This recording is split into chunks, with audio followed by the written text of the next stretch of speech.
So this video is dedicated to one of my YouTube subscribers. His name is Bishwanath Bhagat.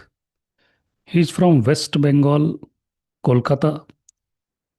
He sent me this email. So let me reply to this email through this video. So he says, "Hi Rohit, I hope this email finds you well. First of all, I want to congratulate you on your achievement as a SEBI-Registered analyst. I have been learning and practicing trading concepts, but I still have a few doubts that I believe your guidance can help clarify. So let's see. Specifically, I would like to understand more about WellCorp chart. So he has sent me the screenshot. There is an arrow mark here at this base. I did not see any buying, selling, stop loss zone. Why MarketSmith did not mark blue, green, red zones in this chart? Do they make any mistakes? Color marked zones are the important technical criteria to shortlist any stocks. That's why I'm asking, can we trade it by marking the zone in TradingView if other criteria are fine? Well, this is a daily time frame chart. The blue zone, which is the 5% buying zone, comes on a weekly time frame chart. The red zone, which is the stop loss zone, and the green zone, which is the target zone, comes on a weekly time frame chart. So let's go to WellCorp chart. Go to MarketSmith. Let's see what I see on my screen here. So WellCorp.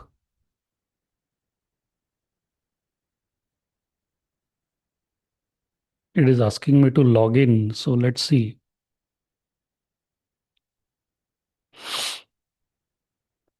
Let me type WellCorp.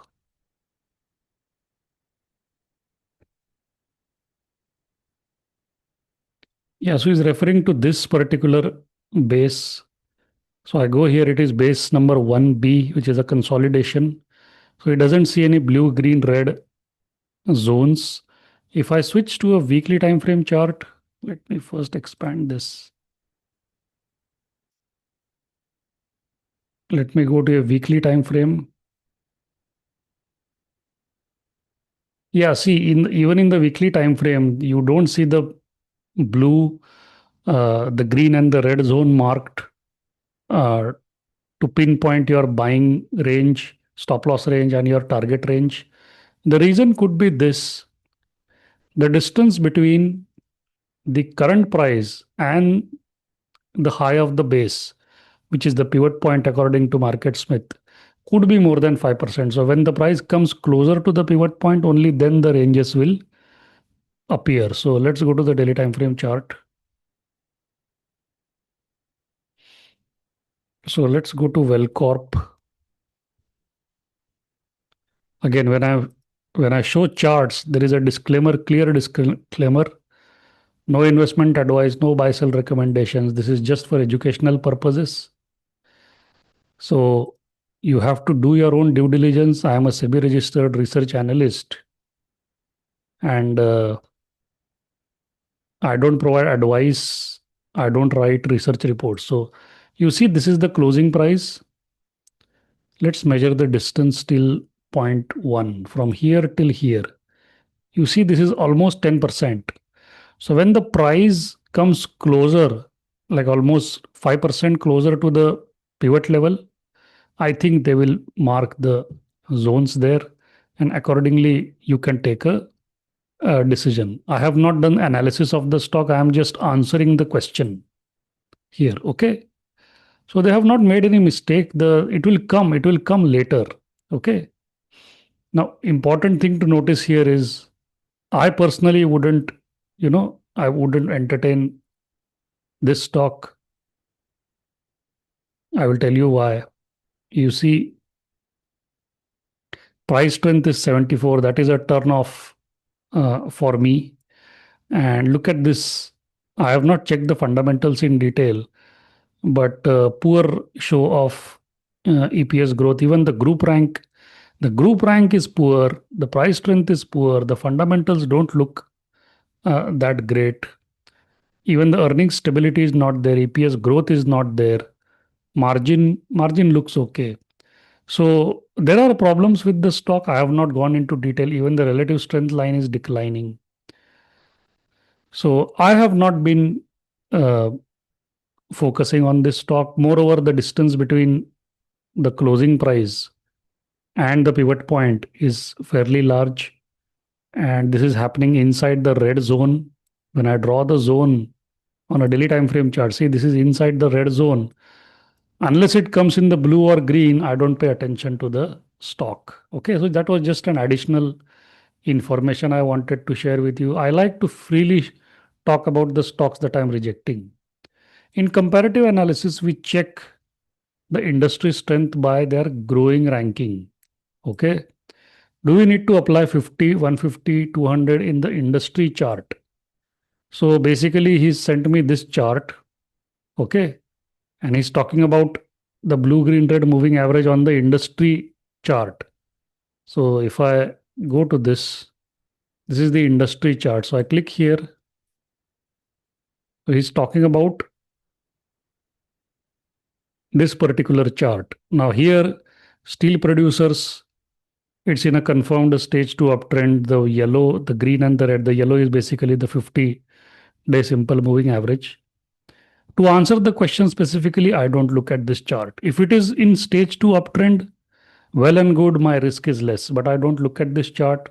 I only look at the industry group rank. This is the industry group rank and the improvement in industry group rank. So this is steel producer 72. Not ideal. We want it to be less than 40. Then you go to industry groups, look at steel producers, scroll down, go to steel producers. See, it has gone from 28 to 72.